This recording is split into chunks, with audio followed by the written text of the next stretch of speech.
तत्र तं बुद्धिसंयोगं लभते पौर्वदेहिकम् यतते च ततो भूयः संसिद्धौ कुरु नन्दन।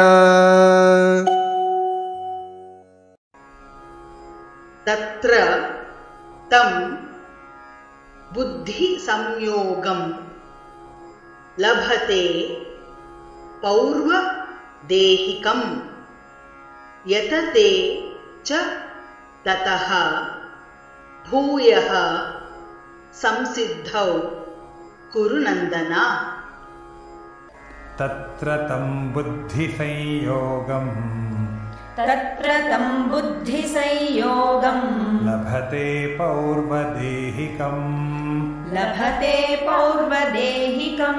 यतते च ततो भूयः संसिद्धौ कुरु नन्दन।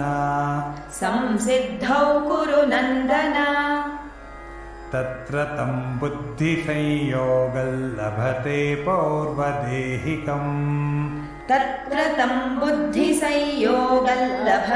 पौर्वदेहिकं यतते च ततो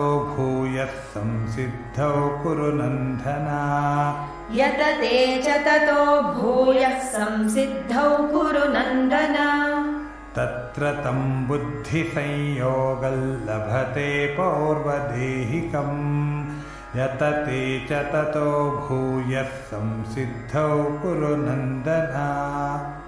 तत्र तं बुद्धिसंयोगं लभते पौर्वदेहिकं यतते च ततो भूयः संसिद्धौ कुरु नन्दन।